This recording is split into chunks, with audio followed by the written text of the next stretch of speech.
I ain't felt like this in a long time. I ain't felt like this in a long time. I ain't feel like this in a long time. Just to look like this, it took a long time. Just to look like this, it took a long time, yeah. Just to feel like this, it took a long time. Just to feel like this, it took a long time, yeah. Hey, hey, hey, hey, what's good with you, homie? What's up, y'all? This is the Just podcast. You already know what it is. And I'm just wondering how you're doing. I'm not doing it big today. I don't have a joint. You can't do it big every day. You know, that's something I'm still learning in life. Not even just with weed. Like some days you just gotta relax and rest. Some days you've been relaxing too much. You just gotta go hard and work all day. You know, you're always learning, always figuring out what you should be doing. So, you're doing great. Not to sound like Ron Funches, but I was actually just listening to his podcast on the way home. I love his positivity. Shout out to Ron Funches. Shout out to the Getting Better podcast. Because that is a real fucking man. That is a real fucking man, Ron Funches. All he cares about is getting better. Literally. And actually, this is something I wanted to bring up before I even started watching Ron Funches. I was actually watching The Church with Coco. And that's what made me realize they were talking about getting better and improving. And I was listening to them talk. And I realized I'm scared of getting better.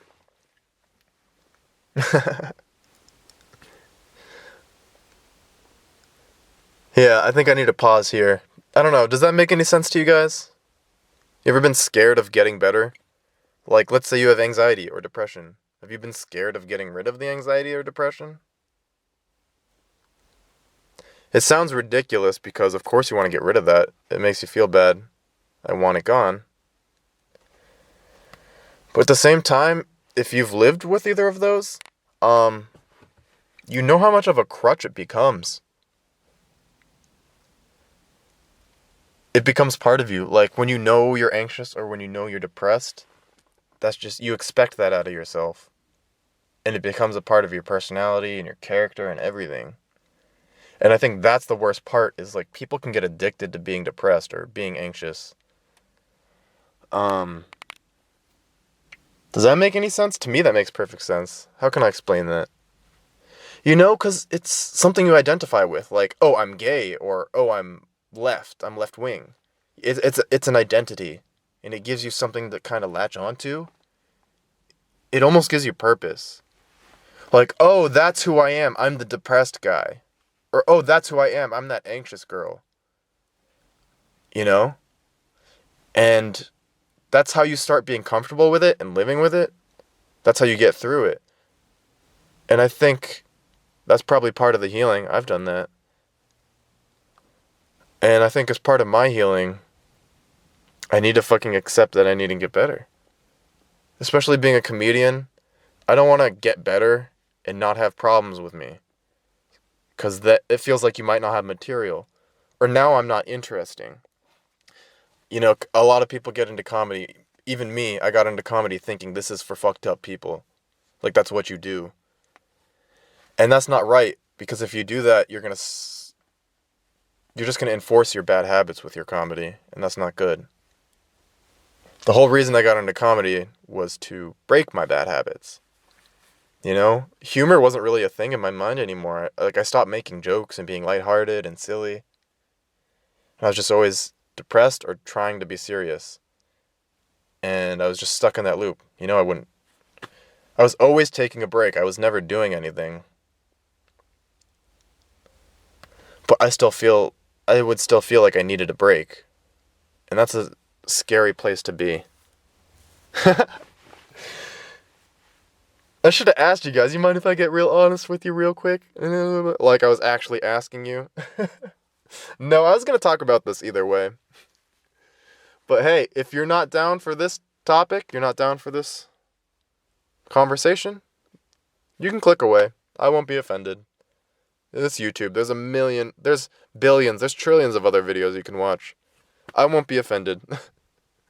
You click away.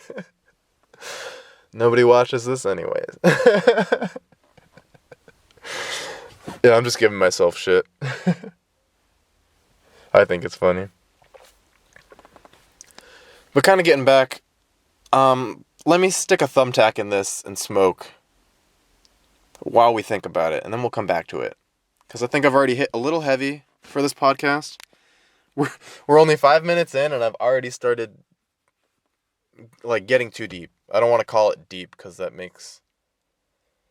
I don't want to call myself deep, like, wow, I'm so thoughtful. Or like, wow, that was so introspective. That's some bullshit. Like, anyone can get deep. Even the dumbest person you've ever met, they've gotten deep.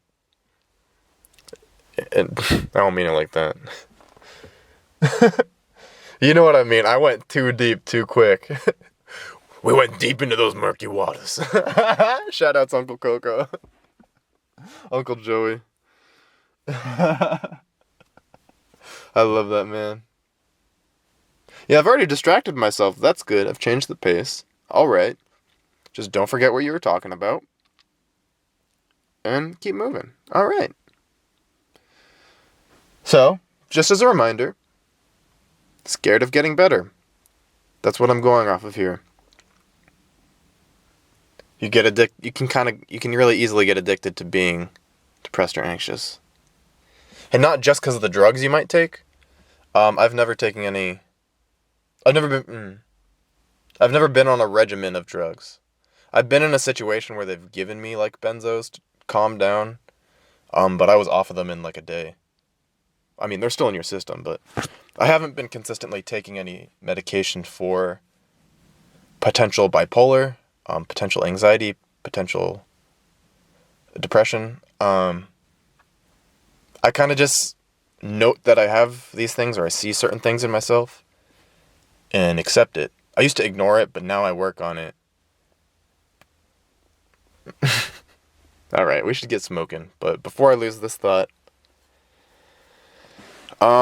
like, for example, my manic cycles, I should probably get rid of those. I probably should go on some medication to suppress those so I'm not manic. But the way I see it is these manic cycles were programmed into your body when you're evolving and surviving.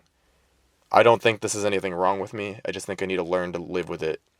And not just live with it, but to use it for good. I think I get a lot done when I'm manic. I do. I'm so inspired. I write a lot. I create. So for me, these manic cycles are a good thing. And that's literally what someone with manic cycles will say. I'm such textbook with that. And that's why you shouldn't be in them. Because they're so tempting. You just want to be there all the time, and it's crazy. It's like a high risk, high reward state. And so that's probably why I'm always broke. Because when I start saving a little bit of money, it's like, no, I need this. I need this. This is for my career. Like, this microphone, this stupid microphone, or whatever I'm buying, this pot, whatever, I have a magical ability to justify myself. Even when there's no justification, I'll find one. So I might be good paying off my credit card, saving a little, and then boom, it's gone. Because I had a thought process that I need to invest in myself, and it doesn't matter what it costs or how in debt I am. I need it, and I will have it. And that's kind of crazy, dude. That is psychotic. That's along the line of psychosis. But it's not, because rather than just going with it, I do think about it and check myself. But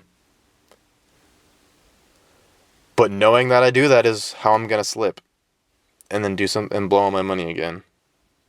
Does that make any sense? I don't know. Man, I think I was just craving to really talk about private, personal stuff this week.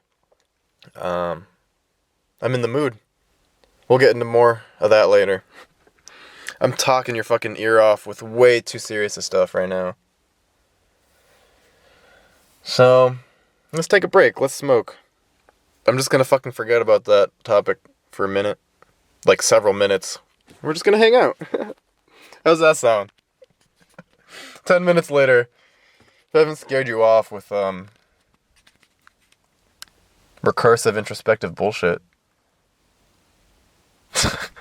then come on, let's hang out. Let's smoke some weed. You got some weed packed? You got a joint or something? Let's do it. I got my bubbler here. I got some new weed I picked up from the dispensary last week. Because I am impatient and I couldn't wait for my buddy to get in town.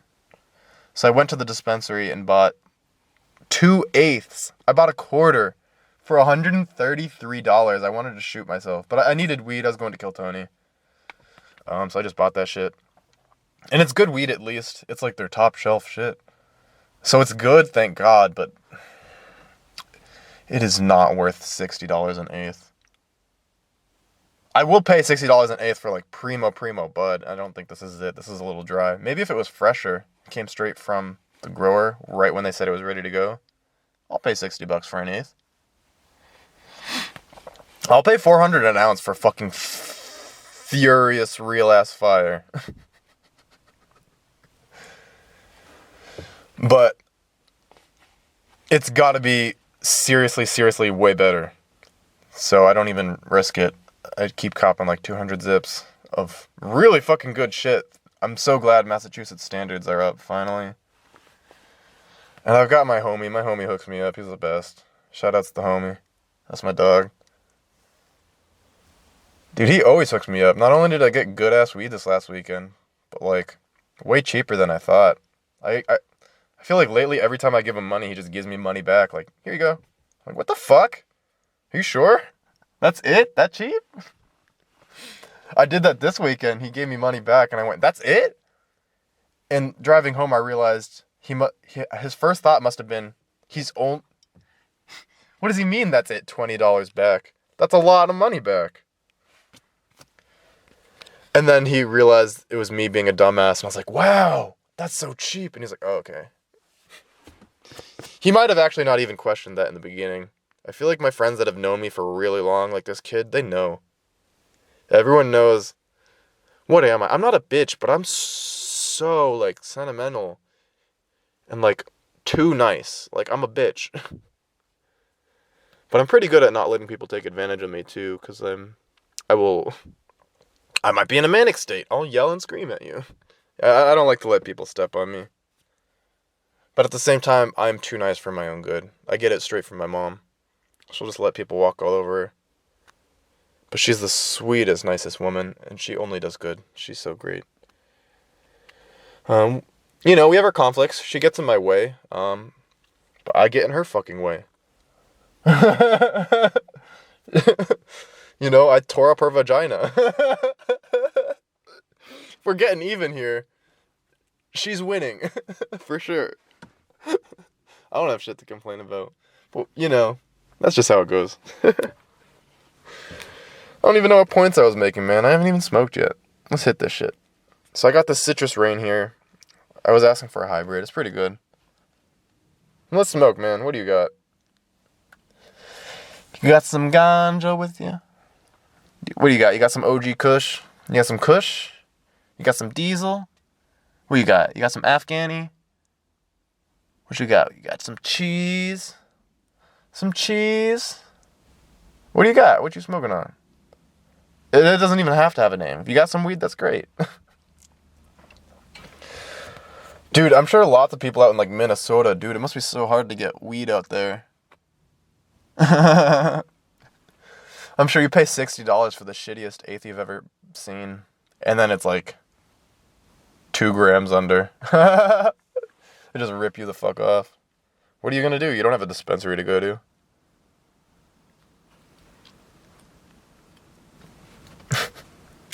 Blue skidoo, y'all. Let me shut up.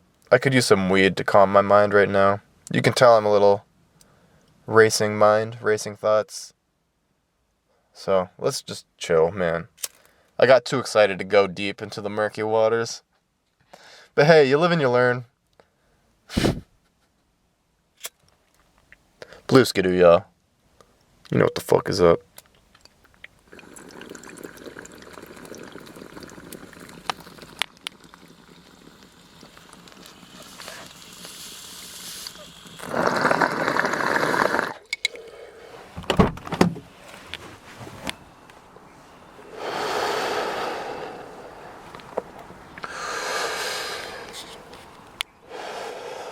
Oh shit, hold on, let me stick the microphone outside. You hear those natures?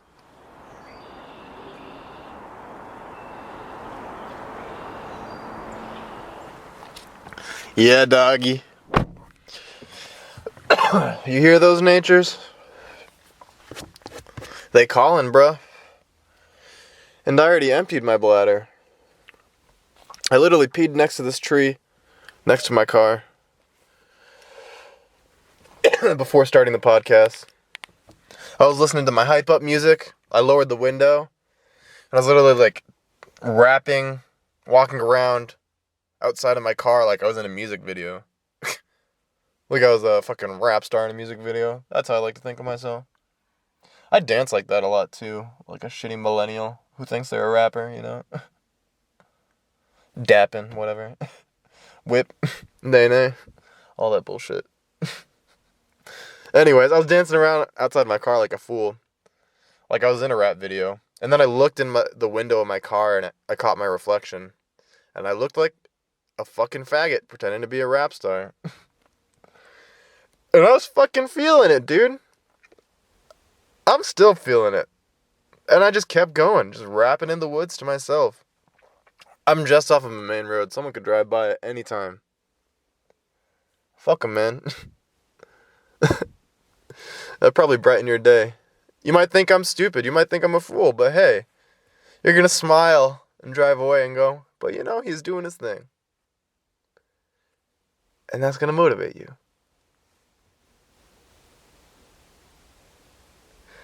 Look at me all self-centered. No, I just like when I see that in other people. I recognize that in myself. I'll see someone like that and I'm like, what the fuck are you doing? Doing some stupid shit at the gym or something. And then I go, you know what? But they are living their best life. Gay ass expression, but hey, it fits sometimes. That was the one. Is there a better way to say live your best life? To say that sentiment but not feel like a douchebag expressing it? Do what you gotta do. It's not specific enough. Hey man, you gotta live your life. That's it. They just added too many words to it. We already had the expression, just live your life. And then people muddied it down, live your best life. These fucking millennials don't understand the economy of words. Pa!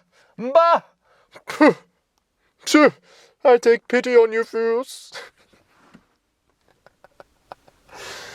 It's a miracle I can understand a concept like the economy of words. Just always growing up, writing was my weakest shit. I always turned in rough drafts. That was probably my problem. I would just write something the night before one draft and go. Always. Like they tell you, exactly how they tell you not to do it. Everyone does it.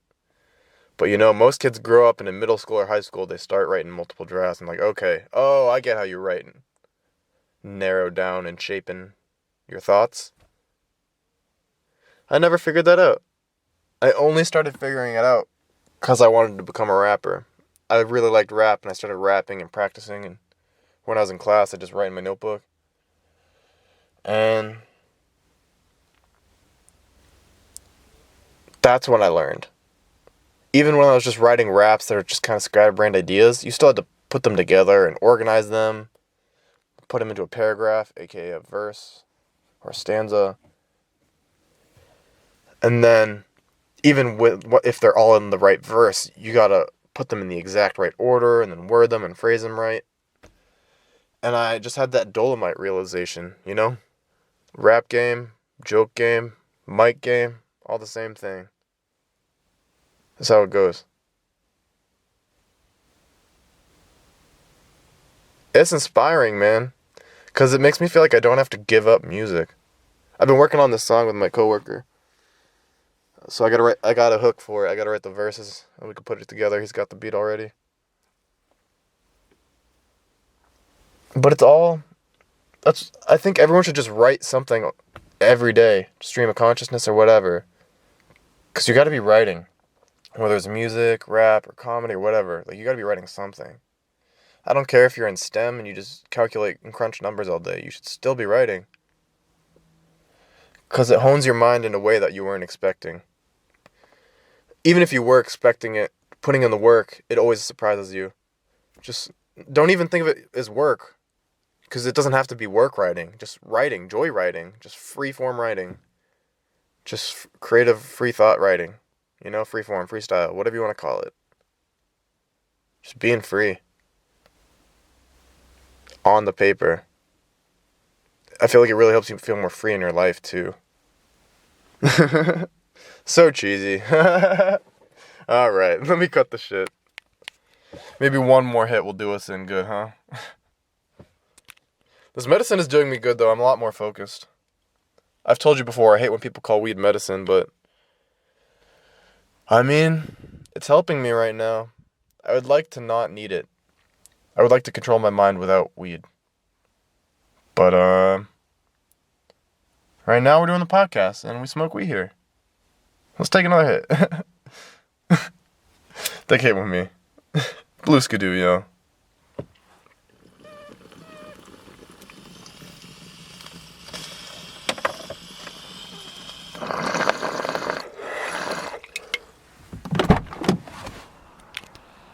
Oh.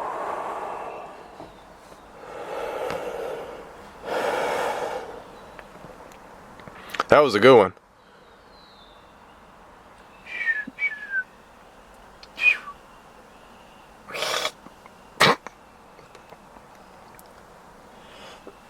Sorry, I'm a little crazy. Sometimes I like to make noises back at nature. I guess like I was trying to communicate with it. I just think it's funny. Like if someone makes a noise at you, you make it back. It's like a childish. I don't know, I think it's funny. Most of the shit I think is funny isn't actually funny. That's why stand-up's cool. You gotta learn how to make what you think is funny funny to other people. You gotta figure out how to frame it, see the perspective where everyone else is gonna think it's funny too. Because if you're just laughing at something on your own, you look like a crazy person. Which is funny too. I like that. But, you know, no one's going to want to come watch you if that's all you do. And you're definitely not going to get paid if no one wants to come watch you. So good luck making a career off of it. But you know, some crazy people out there, they hold a regular job and they show up to open mics and they say whatever they want.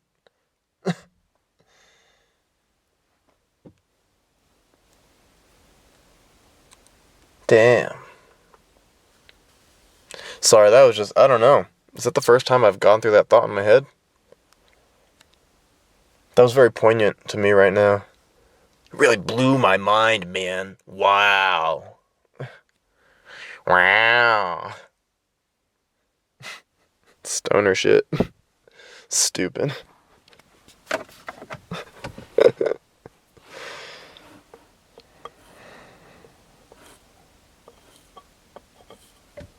Let's finish this bowl.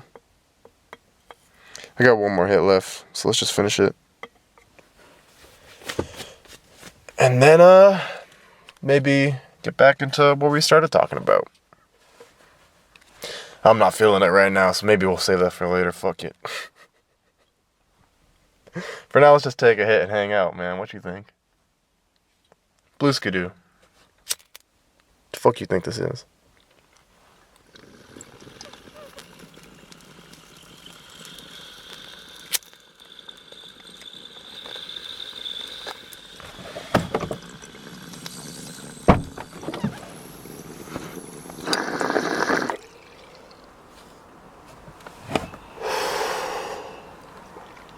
Splashed a little water on my lips.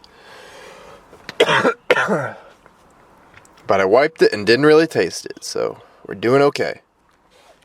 Yeah, we're doing okay. We're all doing okay. Even if you were an asshole today and you've been having a rough week, shit's been hitting you hard and you blew up today, you've been doing good. Maybe you could have done better. Not even maybe. You can always do better. You can always do worse. And you're always beating up on yourself, so realize that you're doing good. Just like Ron Funches would tell you, you know? You're getting better. Keep pushing. You know? Brody Stevens would want you to. I'm not fucking kidding. Why does everything I say sound like a joke? I guess that's the curse of comedy, but the truth is also the funny shit.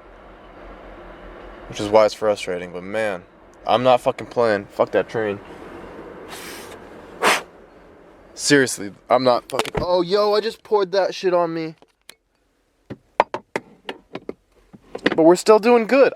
I'm still doing great, guys. You know, it's a little bong watery. It might stain my seat. It smells. I got a little bit on my pants, but I could have gotten a lot more on my pants. I only got a really small amount on my pants, and I realized I was pouring it really quickly. Even though I'm really stoned, I felt a little moist really quickly. I'm alert. Wow, that's cool. I'm surprised. I'm not even proud of myself for that. Why would I be? But I'm surprised. Maybe it's because I'm in the podcast mode. I'm kind of like in a fight or flight. You know, I'm just used to being kind of backed into a corner. Feeling like I need to get myself out of it. That is literally why. I love this podcast for that reason. But look at me, I just cleaned up my crotch. I kind of smell like bong water, but hey, man. I've done everything I can about it now. And all I can do is try to ignore my wet balls and keep doing the podcast. So let's just do that.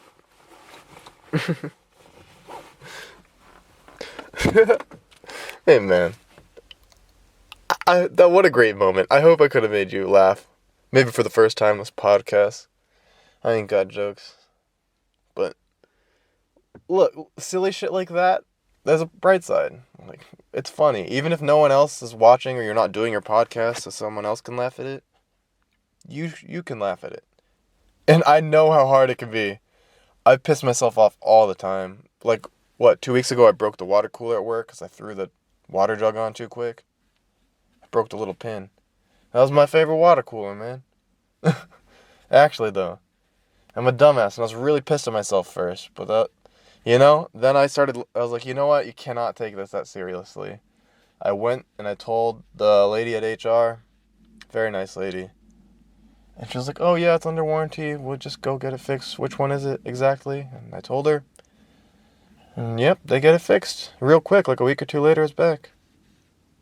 That's why you gotta be responsible and own up for the shit you do. If you break something, especially in a machine shop, like a wood shop or a metal shop, you have to tell someone immediately.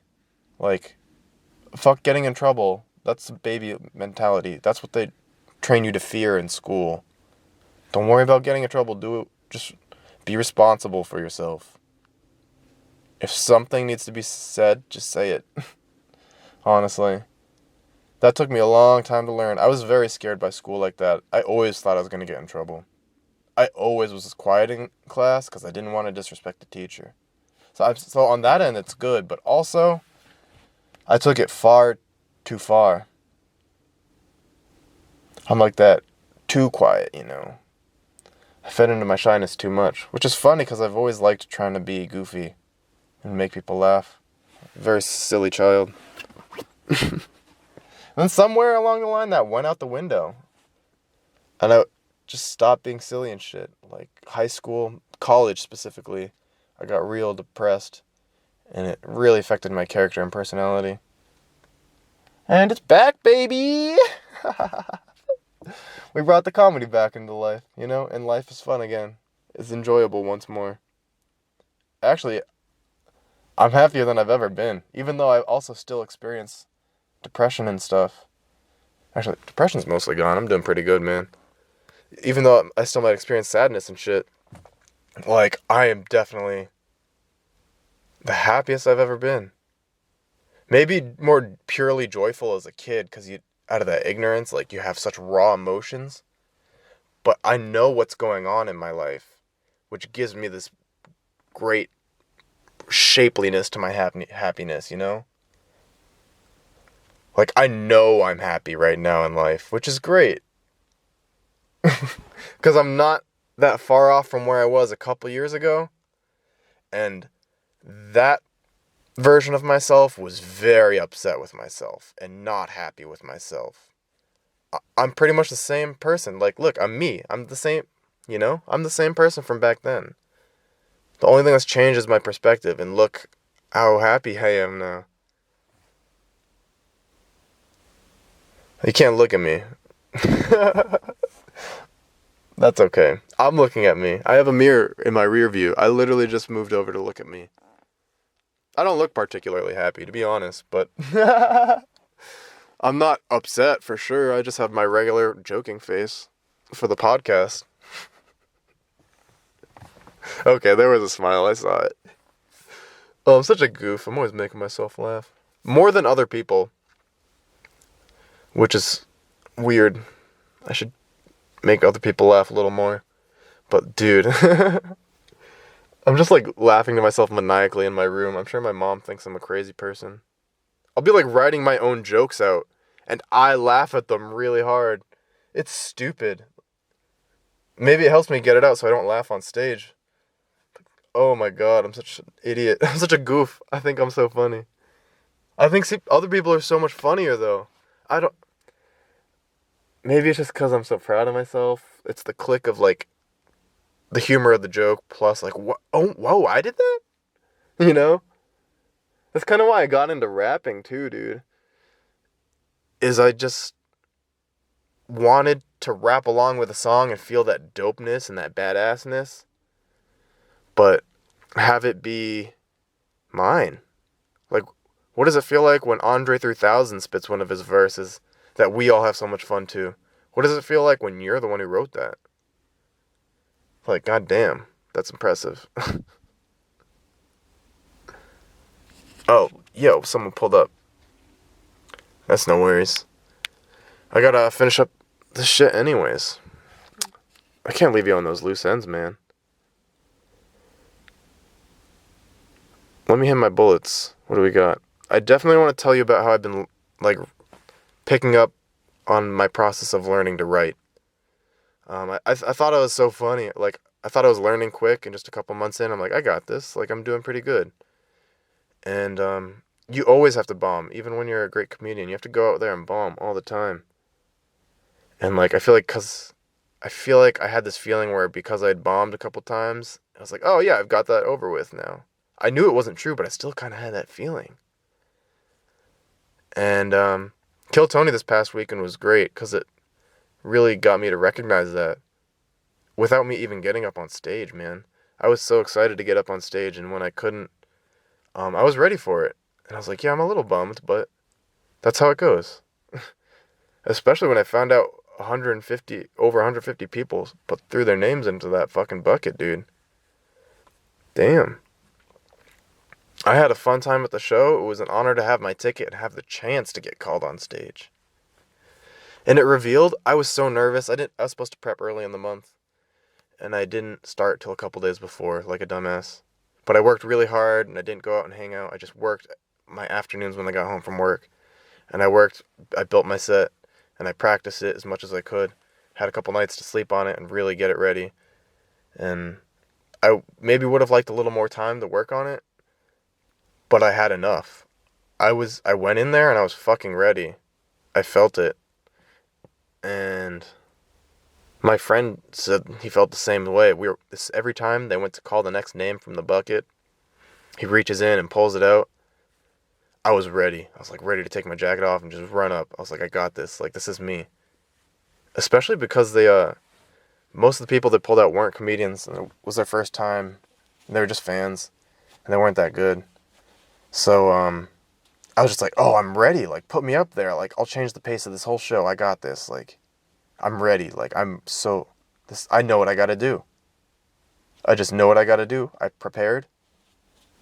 I did the work.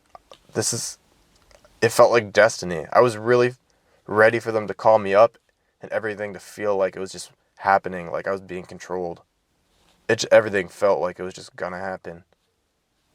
Not like I was gonna get recognized and he'd give me a spot or something. I felt like I was going to do my job well, and that we could laugh about it after.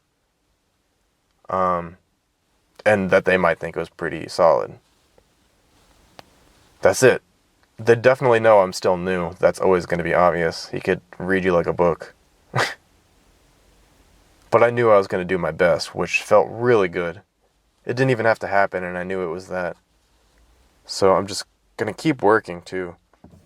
Because it's going to be... I don't want to sit back like when I do kind of good at an open mic. I want to fucking go hard now. And get ready to bomb. I'm going to go on Wednesday. I'm going to go to this fucking open mic. And my goal is not to bomb, but I'm ready. I'm fucking ready. I'm going to put my set together today. Actually, not even. I've got some other shit I got to do today. So, just be real with yourself with what you can get done in a day. That's something I got to work on. I always write down so many things, and then like one thing comes up, like I got to help my mom with something. I can't get like some of the things done, and then it becomes a whole list. It's a bad habit to get into, so don't be realistic with yourself. That's just me talking to myself. You're probably a lot better than I am. I'm so dumb. But I'm learning. So cheesy, man. Alright, let's get real. Let's get real. What the fuck was I talking about before? Oh yeah, being scared of getting better. Right? I talked about most everything I wanted to, but I wanted to wrap up a couple loose ends. Namely in medicine. So yeah, you can easily get tricked in. I feel like the medicine's there to help you get good on your own, and then hopefully you can get off the medicine carefully and with over time with your doctor and, doing it the right way. But if you don't get off of them, maybe that's how it works for you too. Maybe you're perfectly fine on these medications.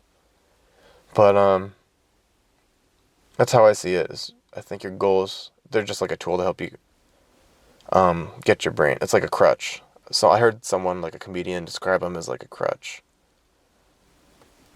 And that, like, hopefully you'll get better and then not need them one day. I like to see it that way as well.